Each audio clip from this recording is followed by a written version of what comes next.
Now, in my opinion, one of the most useful implements that I have for my tractor is a grader scraper, also known as a land plane, land leveler, but I'm going to call it a grader scraper.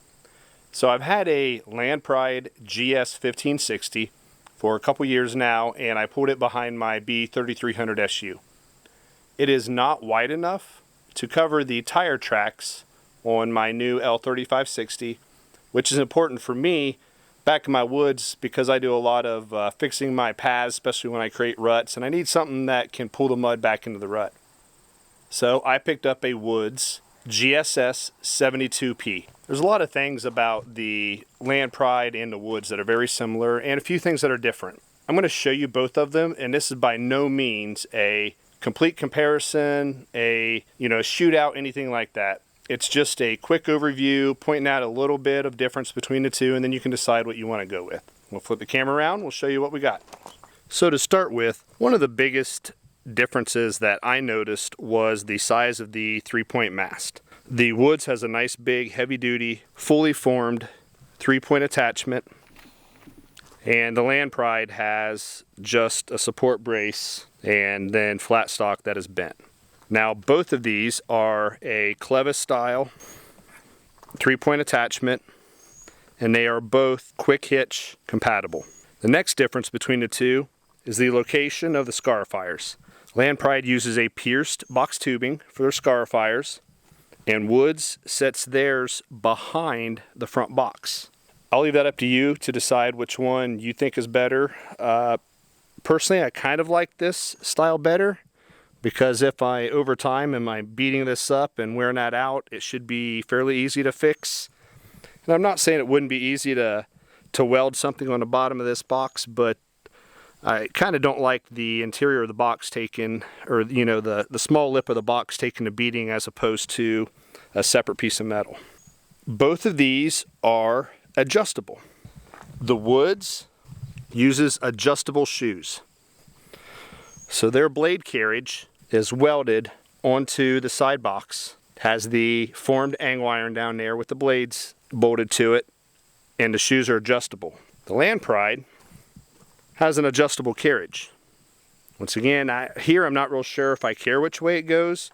I've heard one person point out they like this layout because if they ever deformed or destroyed this, they could get a carriage and bolt in, as opposed to when it's welded, you would have to cut that out and re-weld something in. The Land Prides, they have holes in their formed angle, and that formed angle is actually taller than the Woods, which I'll show you here in a second.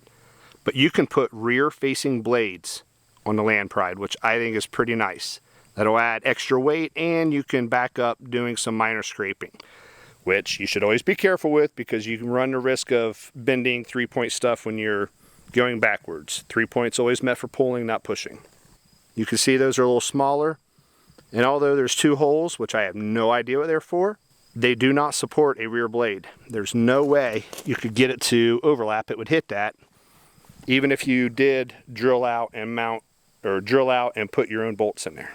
Either way, I would highly, highly, highly recommend that you get a grader scraper that is adjustable one way or the other. The nice thing about adjustability is you can control the aggressiveness of your cut. Let's say you want to level dirt out in a yard and you don't want to be cutting or peeling anything at all. So I just pick this guy up, and you'll see the shoes are all the way down and the blades are setting up. So that guy is not going to cut at all. He's just going to level. And I could put those flush if I wanted to. Right now they're sitting high. When you want to cut, obviously you set your blades down.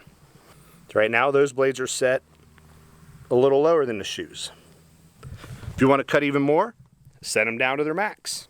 I've cut swales, I've leveled dirt, I cut out a spot for a swimming pool. I've done all kinds of work with these implements just by changing the level of the blades. You will hear people call these things a one-trick pony, and I think they're just full of BS, and they probably don't know how to use them, or they have one that's a fixed blade. You get one that's an adjustable blade, and I guarantee you'll be able to use it for a lot more than one that has fixed blades. There you go, rant over. Simple, short, quick video. Once again, not a shootout, just an overview comparison. So you can see the two side by side, and then you can decide which one you would like to go with. Give me a thumbs up, like the video, subscribe, hit the bell notification, and you will be notified of future upcoming videos. And I will be making a video and showing you this guy working here really soon. Thanks guys, have a great rest of your day.